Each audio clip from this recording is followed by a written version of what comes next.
Please join me in welcoming our next presenter to the stage, Jennifer.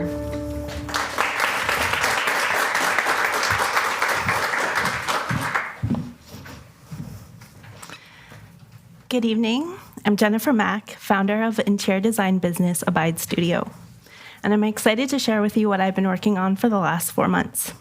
For me, interior design isn't just about aesthetics. It should nurture, inspire, and elevate our everyday experience. This is why I started Abide Studio, not just to create beautiful interiors, but to make a tangible difference in people's lives. Let's start with a quick exercise. Close your eyes for a moment. Picture yourself sitting at your dining room table.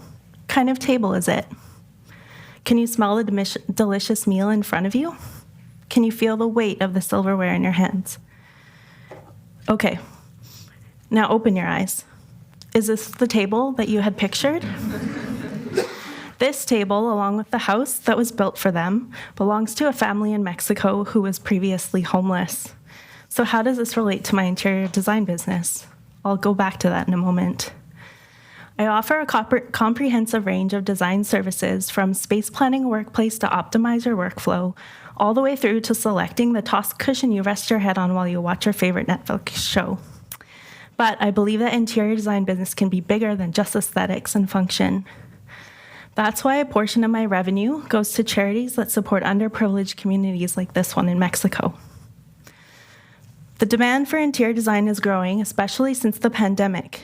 As more people work from home, houses need to be multifunctional and businesses need to support hybrid-friendly models. My services can help with both.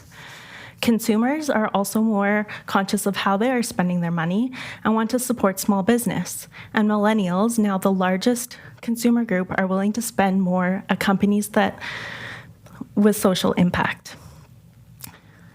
Now back to that dining table. The cost to build this home on the right was $15,000 and could be funded from design revenue from projects like the one on the left. This is the business model I'm building. Beautiful design, but with purpose.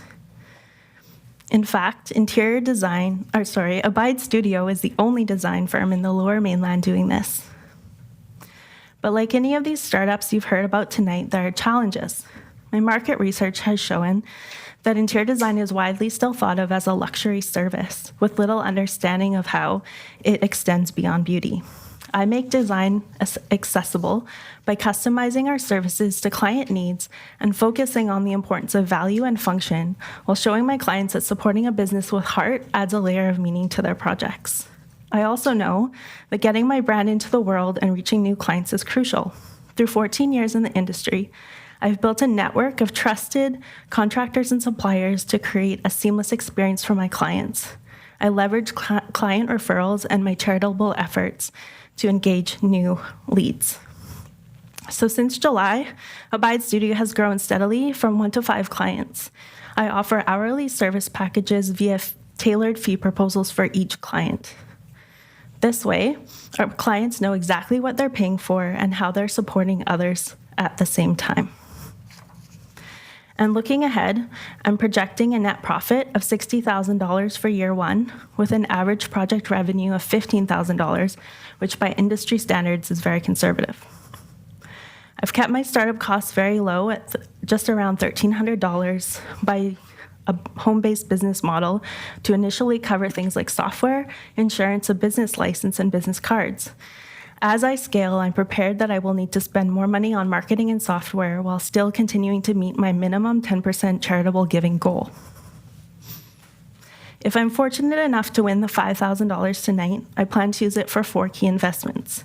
First, I'd hire a professional photographer to showcase my work, which will expand my marketing and website reach.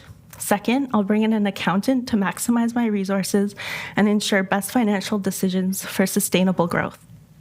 Third, I will level up my skills by taking a 3D design course so that I can provide my clients with visualizations of their space before they build. And most importantly, I will dedicate $500 to kickstart my charitable giving campaign. Abide Studio is more than just interior design. I'm here to build better lives for my clients and for those in need. My goal is to expand my reach and increase my impact, one thoughtfully designed space at a time. Thank you for your consideration. I'm excited for the opportunity to grow and would be honored to have your support.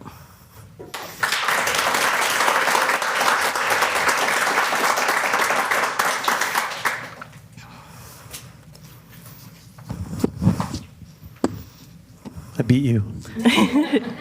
Do you have any formal design education? Yes, I did 4 years of design at BCIT. Okay. Can you tell us about your plans for scaling beyond the work that you would do individually? Yes. So there's several opportunities for that. The first of them being that a lot of interior design companies end up selling product, and they can do that online or in a virtual space or in a storefront. Hiring employees would be another one. And then additionally, doing virtual consulting online through websites like The Expert that specialize in that specifically for interior design. And also contracting out work is another opportunity as well. Jennifer, adding to that question, where do you see yourself in 3 years? In 3 years, yeah. I'd like to have a steady income, obviously. I think that's everyone's in for that. But I'd also like to be able to actually have that 10% increase to at least 12% if I can. So my goal in general is to kind of up my giving back as much as I possibly can through the course of the business model. So. What challenges have you faced so far, and how did you solve them? Yeah, so a couple that I alluded to is that interior design is often seen as a luxury service and not something that people can afford. So it's really finding out from your clients, okay, what's the problem we're trying to solve? How can we do that? What's your budget like? And what kind of services can I provide you that will get you to that point where you feel comfortable and you're not overstretched in your budget? So that's probably the biggest one, I would say. You mentioned you would take an interior design, like a 3D course with the prize money. Yeah. So how are you demonstrating to your clients now what their space is going to look like without that tool?